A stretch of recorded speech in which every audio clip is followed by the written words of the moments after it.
Guys नमस्कार, मैं Shailendra sir.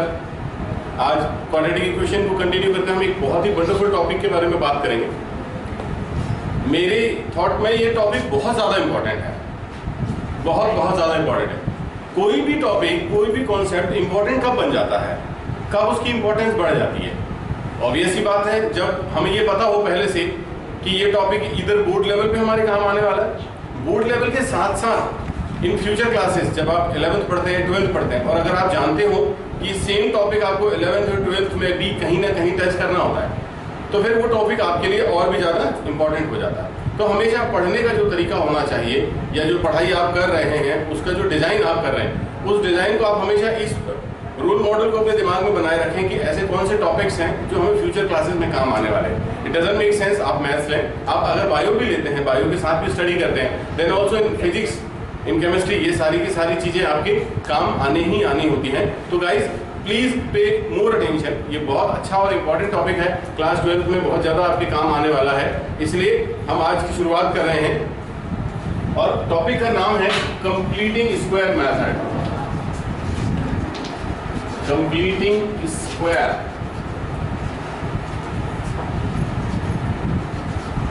Method.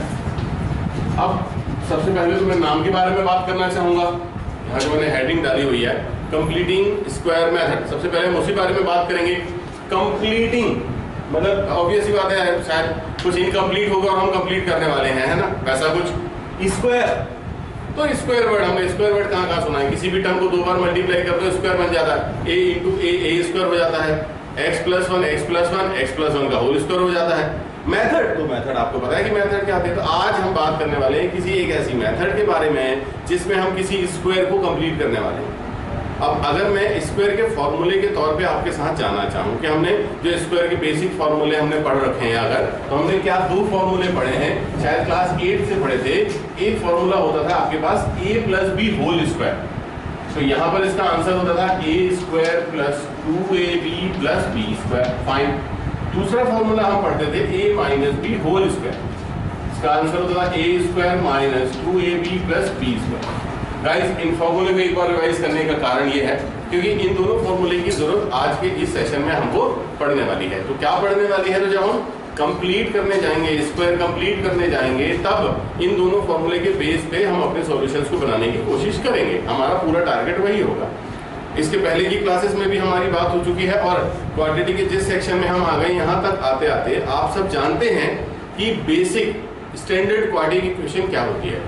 हर किसी इक्वेशन का एक स्टैंडर्ड फॉर्म होता है, तो क्वाड्रेटिक इक्वेशन का क्या स्टैंडर्ड फॉर्म होता है, हम इस बारे में पहले बात करते हैं। तो स्टैंडर्ड क्वाड्रेटिक इक्वेशन जो होती है वो होती है ax square plus bx plus c। हम यहाँ 0 ले लेते हैं इक्वल टू में, क्योंकि हम 10th की क्वाड्रेटिक के बारे में अगर बात करें तो हमें 8th में जब क्वाड्रेटिक हमको पढ़ाई गई थी, इस तरह की इक्वेशन पढ़ाई गई थी, उस समय इक्वल टू 0 नहीं दिया गया था। लेकिन 10th में चूंकि हमें x की वैल्यू निकालने को कहा जाता है, इसलिए हमें इक्वल टू 0 दिया जाता है ना। तो हम आगे बढ़ रहे हैं, बना रहे हैं कंप्लीटिंग स्क्वायर मेथड। मैं कुछ स्टेप्स के बारे में यहाँ पे आपसे बात करना चाहूंगा जिन्हें हर वक्त आपको ध्यान में रखना है। तो जो सबसे पहली जो स्टेप है, आप चाहें तो मैं यहाँ लिख भी देता हूँ आपके समझने के लिए। स्टेप 1 में आपको क्या करना है, हमें हमेशा ध्यान रखें कि highest power of x should be alone. मैंने क्या कहा? Highest power of x should be alone. Alone मतलब उसके साथ कोई कोफिशिएंट नहीं होना चाहिए। जबकि हम अपने क्वेश्चन में देखते हैं कि यहाँ पर एक्स स्क्वायर के साथ क्या लिखा हुआ है? a लिखा हुआ है ना, साथ में मल्टीप्लाई। तो इसको अलग करने के लिए बड़ा सिंपल सा तरीका है, डिवाइड इक्वेशन बाय a। पूरी इक्वेशन को हम a से डिवाइड करेंगे, तो इस तरह से हो जाएगी कि a square plus b upon a x plus c upon a is equal to 0। ये हमारा पहला टारगेट अचीव्ड है। तो ये हर इक्वेशन में आपको ध्यान रखनी है कि x कंप्लीटिंग स्क्वायर करते वक्त सबसे पहले आप x स्क्वायर को अकेला करें। अब इसका कंपैरिजन हम शुरू करेंगे इन दोनों में से किसी के साथ। तो यहाँ पर मैं आपसे पूछना चाहूंगा कि क्या हम इसके साथ कंपेयर करें या इसके साथ कंपेयर करें? तो हो सकता है आंसर आप बोलेंगे इसके साथ, तो आपका रीजन और मेरा रीजन एक सा होगा, क्योंकि यहाँ पर मेरे पास सिर्फ प्लस और प्लस के साइन है, तो मैं इसके साथ कंपेयर करूँ क्योंकि यहाँ पे सारे प्लस के साइन हैं। अगर मेरे पास यहाँ कहीं माइनस के साइन होते तो शायद मैं इनके साथ कंपेयर करता। तो चलिए, जब हम इसके साथ कंपेयर कर रहे हैं तो यहाँ पर मेरे पास एक टर्म है एक्स का स्क्वायर और यहाँ पर मेरे पास टर्म है ए स्क्वायर, मतलब ये सेम है। अब अगर थोड़ा सा रफ वर्क हम कर लेते हैं, अक्सर मैंने ये चीज गलत करते देखी, बच्चे इस चीज में अक्सर उलझ जाते हैं, इसलिए मैं बात कर रहा हूँ आपसे। यहाँ मैं एक छोटा सा बॉक्स बना रहा हूँ, उस बॉक्स में हम एक छोटा कंपेरिजन देखेंगे, ठीक है ना। तो यहाँ पर मैंने वर्टिकली लिखना है एक्स स्क्वायर बी अपॉन ए एक्स, और यहाँ पर मैंने लिखना है बाद में सी अपॉन ए। मैं थोड़ा सा दूर लिखूंगा, थोड़ा सा दूर कर लिया मैंने, ठीक है ना, थोड़ा सा दूर पर ऊपर करना होगा मुझे यार, तो मैं थोड़ा छोटा कर लेता हूँ इसको। बॉक्स हम ऊपर से स्टार्ट करते हैं, थोड़ा सा ऊपर से हम बॉक्स ले लेते हैं यहाँ से। यहाँ पे मैंने लिखा हुआ है एक्स स्क्वायर, यहाँ पे मैंने लिखा है बी अपॉन ए एक्स, और यहाँ पर मैं लिख रहा हूँ C upon A. I think this should be visible, okay ना। तो कंपेयर जब हम कर रहे हैं, हम किसी फॉर्मूले से कंपेयर कर रहे हैं, हम इस फॉर्मूले से कंपेयर कर रहे हैं। देखिएगा, एक बात ध्यान दीजिएगा कि यहाँ पर भी स्मॉल ए बी सी लिखा हमने यूज किया हुआ, और फॉर्मूले में भी स्मॉल है तो हम इसको कैपिटल कर सकते हैं। तो यहाँ पे मैं लिख रहा हूँ कैपिटल ए स्क्वायर, फिर दूसरे नंबर पे मैंने वहाँ क्या लिख रखा है 2ab, एंड देन फिर मैंने यहाँ पे क्या लिखा बी स्क्वायर। कंपेयर करने की बात अगर मैं करूँ कि पहली वाली टर्म से मैंने कंपेयर करी, यहाँ पावर 2 है, यहाँ पावर 2 है, यहाँ ये x है और यहाँ पर a है। बात समझने की कोशिश करना है। अगले वाले में हम कंपेयर करते हैं, कुछ मिसिंग है क्या, यहाँ नंबर 2 है पर यहाँ नंबर 2 नहीं है, मैंने एक बॉक्स बना लिया। आपको चाहिए, आपको नंबर 2 चाहिए, ऑब्वियस सी बात है, मैथमेटिक्स में अगर कोई चीज चाहिए होती तो वो आ तो सकती है, लेकिन उसके लिए आपने कुछ सेक्रीफाइस करने पड़ते हैं, कुछ रूल्स अप्लाई करने पड़ते हैं, आप वो ध्यान रखिएगा। दूसरे नंबर पे जब हम फॉर्मूला लिखे थे 2ab, तो हमने a की क्या वैल्यू ली हुई है x, मतलब ये वाली वैल्यू किससे कंपेयर हो गई, इससे। देखिए हमारे पास 2 नहीं है, अगर मैं यहाँ 2 लाना चाहूँ, मान लीजिए मुझे 2 की जरूरत तो पड़ेगी फॉर्मूले के लिए, मैंने 2 लिख दिया, अब ये कहाँ से आया, मैंने मल्टीप्लाई किया। तो जब हम मल्टीप्लाई अपनी मर्जी से करते हैं तो according to the rule of maths क्या करना पड़ता है, हमें डिवाइड करना पड़ता है। अगर हमने 2 से मल्टीप्लाई किया तो 2 से डिवाइड करेंगे। हमारे a की वैल्यू किसके बराबर है, x के बराबर, तो हमारे यहाँ पे बचा हुआ रिमेनिंग पार्ट क्या है, b अपॉन 2a। यहाँ वाला ये b अपॉन 2a, ये किससे कंपेयर होगा, हमारा b से। क्या बोला मैंने, b से क्या कंपेयर होगा, b upon 2a, capital B is equal to b upon 2a। अब फॉर्मूले में अगर हम देखें, यहाँ हमें b स्क्वायर चाहिए, और तेरी यहाँ तो ऐसा कुछ है ही नहीं, यहाँ पर ऐसा कुछ है ही नहीं, तो आप अपनी मर्जी से यहाँ पर, अब मैं इस सॉल्यूशन को आगे लेके चल रहा हूँ, आप यहाँ समझिएगा जो बातें हमारी हुई है, एक्स स्क्वायर ठीक था। दूसरे नंबर पे हमने 2ab बनाने के लिए क्या किया हुआ है, यहाँ पर 2 लिया, देन x की वैल्यू सेम है, फिर देखिए यहाँ पे 2ab है, 2ab, a की जगह x था वो सेम था, b की जगह क्या बचा, यहाँ पर आप देख सकते हैं क्या बचा हमारा b upon 2a, that's fine. But to complete this formula हम जानते हैं हमें a square plus 2ab plus b square चाहिए, दिस b। यहाँ पर b की जगह हमने क्या लिखा हुआ है, b अपॉन 2a, तो हमें b अपॉन 2a का होल स्क्वायर यहाँ पर ऐड करना होगा। Then again I would like to interrupt you कि आप अपनी मर्जी से ऐड नहीं कर सकते। मैथ्स के रूल के अकॉर्डिंग जब कभी भी आप ऐड करते हैं अपनी मर्जी से, तो आपको by the rule of maths आपको सब्ट्रैक्ट भी करना पड़ता है। तो यहाँ पर हम क्या करेंगे, हम सब्ट्रैक्ट करेंगे माइनस b अपॉन 2a के स्क्वायर से। क्या इतना हो गया, बिल्कुल भी नहीं, क्योंकि अगर आप इस क्वेश्चन को वापस रीरेट करें, अगर वापस से पढ़ते हैं तो यहाँ पे देखिए c अपॉन a लिखा हुआ ना, उसे लिखना पड़ेगा, उसे छोड़ नहीं सकते हम। तो यहाँ पर हम क्या करने वाले हैं, हम लिखने वाले हैं c upon a equal to 0। Now ये कंप्लीट हो गया। अब वाइस वर्सा होती है, मैथमेटिक्स जो स्टेप्स होती हैं वाइस वर्सा होती हैं, मतलब अगर मैं इस स्टेप से यहाँ पहुंचा हूँ तो मैं इसे अगर वापस सॉल्व करूंगा तो मैं यहाँ आ सकता हूँ। देखते हैं सॉल्व करके हमने कुछ गलती तो नहीं करी। एक्स स्क्वायर ठीक है, अगर मैं ये 2 से 2 काट दूं, ये वाला 2 और ये 2 कैंसिल हो जाए तो क्या बचेगा, bx अपॉन a। देखिए यहाँ पे लिखा bx upon a, very good. यहाँ पर हमने ऐड किया, सेपरेट किया, अगर हम कैंसिल कर दें तो खत्म हो जाएगा, बचेगा क्या, c अपॉन a। हमारे पास यहाँ पर क्या है, c अपॉन a। तो कभी कभी जब आप सीखने के दौर में चल रहे हो आपके लर्निंग प्रोसेस हो तो आप इस तरह से कुछ करके देख लिया कीजिए, तो आपको पता चल जाएगा कि you are not making any mistake. Wow, then यहाँ पर अगर इसको अंडरलाइन कर लिया जाए तो जो अंडरलाइन आइटम है ये क्या बन गया मेरा, x plus b upon 2a whole square. Okay then, now we got whole square. यही हमारा टारगेट था बाय कंप्लीटिंग स्क्वायर मेथड। हमने स्क्वायर कंप्लीट कर लिया, पर यहाँ पे कुछ हमारे पास रिमेनिंग है, उस रिमेनिंग को हम सॉल्व करेंगे। यहाँ पे मैं लिख रहा हूँ b square upon 4a square plus c upon a। As we all come to know that quadratic equation में हमें x की वैल्यू डिटरमाइन करनी है। हमें यहाँ पर जो हम x वेरिएबल यूज कर रहे हैं इसकी वैल्यू हमें निकालनी है। तो हम सब जानते हैं कि इसको यहाँ पे हमें अकेला छोड़ना है, और ये दोनों टर्म्स जो हमारे पास है इनको हम ट्रांसफर करके 0 की तरफ ले जाएंगे। तो यहाँ पर है मेरे पास x plus b upon 2a का whole square is equal to, this will be positive, b square upon 4a square minus c upon a। तो बहुत ज्यादा सॉल्व करने की जरूरत नहीं है, पर एक काम हम कर सकते हैं, वो है यहाँ पर एलसीएम लेने का। अगर मैं आपसे कहूँ एलसीएम ले लेते हैं तो 4a square will be LCM. कई बार मैंने देखा बच्चे इस तरह की गलती करते हैं, यार ठीक है छोटे क्लास है 10th, गलती क्या होती है पता है, यहाँ 4a स्क्वायर है, यहाँ पर a है, एलसीएम लेना है 4a स्क्वायर इंटू a, या वो डायरेक्ट लिख देंगे 4a क्यूब, उनका एलसीएम आ गया। इस तरह की गलतियां ना करें, प्रैक्टिस करें।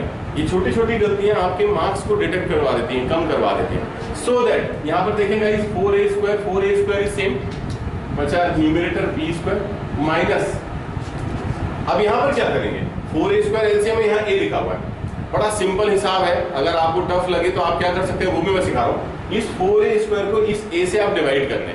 व्हाट डिड आई से, इस 4a स्क्वायर को इस a से आप डिवाइड कर लें। तो डिवाइड कैसे करते हैं, रफ में चले, 4a square divided by a cancelled, a remaining is 4a। अब ये जो 4a हमारा रिमेनिंग है इसको आप इस c से मल्टीप्लाई कर लें, तो यहाँ पर आपके पास आ जा रहा है 4ac। ये हो गया आफ्टर एलसीएम हमारा सॉल्यूशन।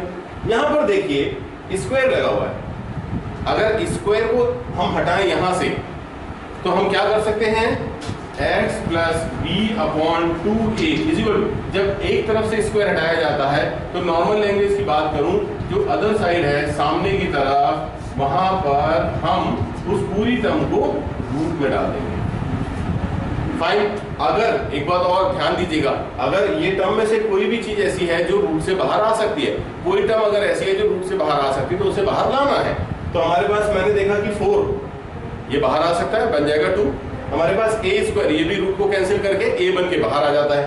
तो हमारे पास बचा है x plus b upon 2a is equal to, यहाँ ऊपर बचेगा root b square minus 4ac upon, यहाँ पे हमने क्या लिखना है 2a। लेकिन यहाँ पे छोटा सा एक नया लेसन है आपके लिए, नया टीचिंग है, वो ये कि जब कभी रूट से हम वैल्यूज को बाहर निकालें तो हमेशा ध्यान रखें वो 2 आंसर के साथ बाहर आती हैं। मीन्स आप सामने उसके प्लस माइनस देखेंगे, इस तरह से हमारे पास 2 वैल्यूज बन जाती हैं, एक पॉजिटिव और एक नेगेटिव। तो इस बात का हमेशा ध्यान रखिएगा, और इसका कारण भी है क्योंकि हम सब जानते हैं कि किसी भी इक्वेशन की हाईएस्ट पावर जितनी होती है, एक्स स्क्वायर की हाईएस्ट पावर कितनी होती है 2, तो उसके कितने आंसर आने चाहिए, फाइनली 2 आंसर आने चाहिए। तो चूंकि उसके 2 आंसर हमें लाने हैं, हमें बनाने हैं, दैट्स व्हाई हम यहाँ पर प्लस माइनस लगा लेते हैं। अब अगर ये b अपॉन 2a को हम ट्रांसफर करें तो क्या हो जाएगा, यहाँ पर minus b upon 2a plus minus root b square minus 4ac upon 2a। और अगर मैं यहाँ पर एलसीएम लूं, यहाँ पर अगर मैं एलसीएम लेता हूँ इस स्टेप में, तो आप देखें LCM x is equal to, LCM आया 2a, यहाँ है minus b plus minus root b square minus 4ac। आप इसे बहुत अच्छे से ध्यान रखिएगा। आज हमने 2 बातें एक साथ करी। पहली बात ये कि कंप्लीटिंग स्क्वायर मेथड से किस तरह से हम x की वैल्यू निकाल सकते हैं, और दूसरा आगे चल के आपको ये जानने की खुशी होगी कि आप फैक्टराइज करने के अलावा, कंप्लीटिंग स्क्वायर मेथड के अलावा, ये एक फॉर्मूला है जो x की वैल्यू डायरेक्टली निकालने में आपकी मदद करेगा। ये आगे आने वाली एक्सरसाइज में आप देखने वाले हो। अभी इसके पहले हमने फैक्टराइजेशन मेथड देखा, आज हम कंप्लीटिंग स्क्वायर मेथड देख रहे हैं। इसके बाद वाली एक्सरसाइज में हम देखेंगे कि इस फॉर्मूले की हेल्प से किस तरह से आप x की अलग अलग क्वेश्चंस में वैल्यू निकाल पाएंगे। ये सबसे ज्यादा सरल माना गया है, डायरेक्टली फॉर्मूले में ABC की जगह वैल्यू रखते हैं और आंसर ले आते हैं। इसके बारे में हम आगे बात करेंगे। गाइस क्यों ना एक एग्जांपल हम सॉल्व करके देखें जिससे हम थोड़ा सा कमांडिंग के बारे में बात कर सकें, क्योंकि हमने यहाँ देखा, यहाँ हमने अल्फाबेट्स के साथ गए थे। अब हम कोई न्यूमेरिकल वैल्यू वाले क्वेश्चन करके देखते हैं, उसमें ज्यादा आपको मजा आएगा, समझने में भी आसानी होगी और टारगेट तो वही होते हैं एग्जाम के पॉइंट ऑफ व्यू से, एक्सरसाइज के पॉइंट ऑफ व्यू से। हमारे पास जो क्वेश्चन होते हैं उसमें दी तो न्यूमेरिकल वैल्यू होती है। तो यहाँ मेरे पास एक क्वेश्चन है, सिंपल है, 9x square minus 15x plus 6 is equal to 0। Question है 9x square minus 15x plus 6 is equal to 0। तो जो पहले मैंने अभी स्टेप्स आपको कुछ बताई थी, पहली स्टेप आपको ध्यान होगी। पहली स्टेप क्या थी हमारी, एक्स स्क्वायर को हमें अकेला करना है। यहाँ पर देखें एक्स स्क्वायर के कोफिशिएंट क्या है 9, तो हमें एक्स स्क्वायर को अकेला करना। तो हम एक्स स्क्वायर को अकेला कैसे करेंगे, पूरी इक्वेशन को हम डिवाइड करेंगे 9 से। या एक बात तो वो हुई, या दूसरी बात आप ये कर सकते हैं कि आप पूरी इक्वेशन में से 9 को कॉमन ले लें। आप इस तरह से भी सोच सकते हैं। चलिए इस बार हम कॉमन लेते हैं। कॉमन लिया तो यहाँ बचेगा एक्स स्क्वायर। अब यहाँ तो 9 था ही नहीं। कई बार ये भी बच्चों के मन में डाउट होता है कि सर जहाँ 9 है ही नहीं, आप बोल रहे हैं कॉमन ले लो। तो कॉमन लेने के लिए बड़ा सिंपल है, आप 9 से मल्टीप्लाई कर लो, 9 से डिवाइड कर लो, तो मल्टीप्लाई वाला बाहर आ जाएगा कॉमन में और डिवाइड वाला वहीं रह जाएगा। इसी तरह से यहाँ 6 के साथ भी आप वही करें, 9 का मल्टीप्लाई करें, 9 को डिवाइड करें, तो मल्टीप्लाई वाला तो बाहर आ गया, डिवाइड वाला यहाँ रह गया। सेम आंसर आपका कब आने वाला था, जब आप डिवाइड बाय 9 करने वाले थे। प्रॉब्लम कोई नहीं है, कहने के दो तरीके, समझने के दो तरीके। तो हमारा पहला काम हो गया कंप्लीट। अब कंप्लीटिंग स्क्वायर मेथड में अभी हमने देखा कि ये लिखा हुआ है, एक किसी एक चीज से मान लिया, फॉर्मूले की बात करें तो ए स्क्वायर, यहाँ पे माइनस है, दैट्स व्हाई हम इस बारी क्या करेंगे, माइनस के कॉन्सेप्ट को यूज करेंगे। 2 ए की जगह क्या है x, तो b की जगह क्या आना चाहिए, तो b की जगह ये मदद करेगा आपकी। हमेशा इसको अटेंशन दीजिएगा, यहाँ लिखा है 15/9, तो अगर मैं इसको b की जगह पे ले रहा हूं तो मुझे यहाँ पे क्या लिखना होगा, 15/18। अभी हमारी थोड़ी देर पहले मैंने आपको टीचिंग दी थी, क्लास दी थी कि अगर आप इसको 2 से 18 को कैंसिल करते हो तो आपको क्या मिल जाएगा 9, यहाँ पे 9 वापस आ जाएगा। ये स्टेप्स वाइस वर्सा होनी है, अगर इससे ये आई है तो इससे वापस ये आनी चाहिए। यहीं पे चेक कर सकते हो आप कहीं गलती तो नहीं हो रही, और हर बार यही गलती होती है, याद रखिएगा। और एक बात और, आप इन नंबर को थोड़ा सा छोटा कर सकते हो। छोटा मैं यही तो कहूंगा आपसे 3 5 सर 3 3 सर, तो ये अगर हमारे पास 5/3 है तो यहाँ पे हम क्या लिख देते हैं 5/6। यहाँ पे हम कहाँ से ऐड करेंगे 5/6 का स्क्वायर, यहाँ हम सेपरेट कहाँ से करने वाले हैं 5/6 का स्क्वायर। ये 5/6 क्यों लिखा हमने मालूम है स्क्वायर के साथ में, क्योंकि फॉर्मूला बना a स्क्वायर माइनस 2ab, तो b की जगह क्या आया 5/6, तो यहाँ 5/6 का स्क्वायर ऐड करेंगे। जैसे हमने ऐड किया है उसी अकॉर्डिंग हमने सेपरेट कर दिया। अभी इसके बाद अगर हम बात करें तो हमारे पास क्या बचा हुआ है 6/9, ये वाला बचा हुआ है ना, तो हमें उसको भी रिस्पेक्ट देनी है। अब मैं इससे यहाँ से लेके यहाँ तक जो टर्म है उसे मैं क्या लिख सकता हूँ, हम क्या लिख सकते हैं उसे x minus 5/6 whole square, because of कि ये बन गया a square minus 2ab plus b square, तो हमने उसे लिख दिया a minus b whole square plus यहाँ पे जो रिमेनिंग है कौन सी, ये वाली टर्म ओपन कर लेते हैं, तो माइनस पहले आएगा 25/36 प्लस यहाँ पर हमारे पास क्या है 6/9 इक्वल्स टू 0। आपके पास दो बातें हैं, या तो आप यही एलसीएम लेके सॉल्व कर लें या ट्रांसफर करके एलसीएम ले लें। चलिए ट्रांसफर कर लेते हैं, x minus 5/6 whole square is equal to 25/36 minus 6/9। यहाँ पर है x minus 5/6 whole square is equal to, LCM ले लीजिए, तो एलसीएम कितना आ रहा है हमारे पास 36, तो यहाँ 25 विल रिमेन। बट अभी मैंने आपको थोड़ी देर पहले बताया था, तब उस वक्त तो अल्फाबेट थे, यहाँ तो न्यूमेरिकल वैल्यू बहुत इजी है। कैसे इजी है कि 36 को आप डिवाइड करें 9 से तो कितना आएगा 4, उस 4 को आप डायरेक्टली मल्टीप्लाई कर लें 6 से, तो 6 4 जब 24 होता है। तो अब ये जो बचा हुआ हमारे पास पार्ट है, हमारे पास लेफ्ट में है x minus 5/6 whole square, is equal to, यहाँ राइट में अगर मैं सॉल्व करूँ 25 माइनस 24 क्या होता है 1, तो 1/36 मैं यहाँ लिख देना है 1/36। अब फिर से हम वापस बात करते हैं कि अगर मैं इस तरफ से स्क्वायर को हटाऊं, यहाँ पे होल स्क्वायर लगा हुआ है, अगर मैं इसको हटाऊं तो क्या होगा, सामने वाली साइड जाके वो रूट बना देता है। तो यहाँ पर हो गया x minus 5/6 is equal to root के अंदर में 1/36। अभी हमारी बात हुई कि अगर कोई नंबर जो रूट में लिखा है वो बाहर आ सकता है तो उसे आप बाहर ले आइए, रूट में मत छोड़िए।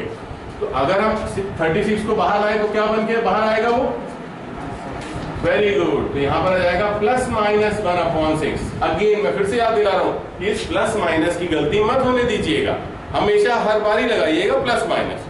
फिर क्या हुआ, अब हम x की वैल्यू निकाल रहे थे, तो जब -5/6 को हम ट्रांसफर करेंगे तो वहां जाके +5/6 प्लस माइनस 1/6। चलिए, तो बहुत इजी हो गया। तो हमें x की दो वैल्यू निकालनी थी, मैं यहाँ पर एलसीएम लेता हूँ, 6 5 प्लस माइनस 1। अब हमने क्या बात करी, हमें x के दो आंसर चाहिए, तो यहाँ पे चूंकि न्यूमेरिकल है इसलिए देखिएगा x इज इक्वल टू, एक बार हम लिए +1, तो प्लस लिए तो आंसर क्या आया 6/6 मीनिंग 1। हम एक बार ही ले लेते हैं माइनस, तो हमने लिखा 5 माइनस 1/6 दैट इज 4/6 मींस 2/3। तो हमारे पास ये दो आंसर जो है x के दो आंसर, एक आया 1 एक आया 2/3, हमें ये दो आंसर मिल जाते हैं। अभी गाइस, क्या ये आंसर सही है, ये आप सब जानते होंगे कि इसको चेक कैसे करना है। तो सिंपल मेथड है, आप क्या कर सकते हैं, ये जो आंसर आपके आ रहे हैं आप यहाँ क्वेश्चन में रख लें x की जगह आप यहाँ पर इन वैल्यूज को रख लें। अगर आप चाहें तो रख के रफ में आप चेक कर सकते हैं, थोड़ा सा टाइम लगेगा जरूर, पर आपको पता चल जाएगा whether the answer are correct or not, क्योंकि एग्जामिनेशन हॉल में आपके पास कोई आंसर शीट तो होती नहीं है, तो आपको बहुत तेजी से ये चेकअप करना होता है, आंसर को चेकआउट कर लीजिए एक बार कि हमारा आंसर सही आया है कि नहीं आया। तो गाइस, ये बहुत वंडरफुल मेथड है, बहुत मजा आता है इसको बिल्डअप करने में। अब जब मैंने क्लास शुरू की थी तो मैंने आपसे कहा था कि ये मेथड जो है वो हमें आने वाले सालों में काम आएगा। तो छोटा सा एक हम सेशन कंटिन्यू कर रहे हैं और इसकी इंपॉर्टेंस मैं आपको बता रहा हूँ कि ये आगे चल के काम कैसे आता है। तो हुआ यूँ कि जब क्लास 12 बच्चे पढ़ रहे होते हैं, तो क्लास 12 में एक बहुत बढ़िया, सबसे इंटरेस्टिंग, सबसे मजेदार, सबसे बड़ा चैप्टर, सबसे बड़ा पार्ट मैथ्स का जिसको हम कहते हैं कैलकुलस, उस कैलकुलस का एक हिस्सा आता है इंटीग्रेशन। मैं आपको नाम बता दूं, इंटीग्रेशन। आप भी याद रखिएगा, आप में से जो बच्चे आगे चल के मैथ्स को फॉलो करेंगे उनके लिए बहुत काम आने वाला है, सबसे मजेदार चैप्टर मैंने कहा। तो इंटीग्रेशन जब हम कर रहे होते हैं ना, तो इंटीग्रेशन का एक क्वेश्चन, एक पर्टिकुलर पार्ट आता है बहुत बड़ा, उस पर्टिकुलर पार्ट में वो हमसे कहता है कि साहब इंटीग्रेट करना है। ये जो मैंने लिखा है अब तक, ये जो मैंने लिखा है ये सिंबल है, ये इंटीग्रेशन का सिंबल है जो क्लास 12 में आप पढ़ोगे। पर इसके नीचे अब मैं जो लिखने वाला हूँ, मैं लिखने वाला हूँ 9x² माइनस 15x प्लस 6। ये क्या कर दिया मैंने, यहाँ देखें आप, डिनोमिनेटर में मैंने ये इक्वेशन लिख दी। और आप जानते हैं इसको इंटीग्रेट करने के लिए ना, इसको इंटीग्रेट करने के लिए आपको इस स्टेप तक जाना पड़ता है। क्लास 12 में जब आप सॉल्व करेंगे तो क्लास 12 में बच्चा ये सारी स्टेप्स लगाने के बाद यहाँ आता है dx अपॉन में x minus 5/6 whole square minus 1/6 whole square.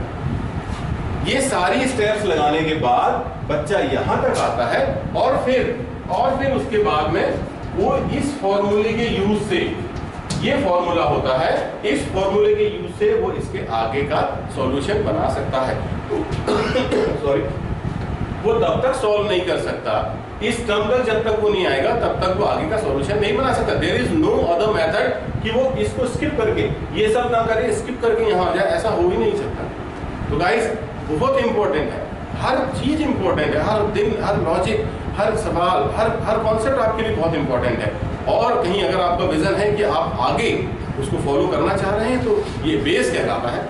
इसीलिए कहा जाता है 9th and 10th are the base year. आपको इन्हें बहुत मजबूत बनाते हुए चलना चाहिए क्योंकि आगे ये बहुत काम आने वाले होते हैं। तो guys, I hope you like the session. आप कमेंट में मुझे कर सकते हैं अगर आपको कुछ और ऐसी बेसिक कॉन्सेप्ट की जरूरत हो जो कहीं और आप समझ नहीं पा रहे हो और आपको मेरे थ्रू समझना हो, तो आप कमेंट बॉक्स में लिख के भेजें, मैं जरूर उनके वीडियोस बना के आपके लिए एक्सप्लेनेशन बना दूंगा। Thank you very much. बहुत सारे सवाल कीजिएगा। Stay home, stay safe. Thank you.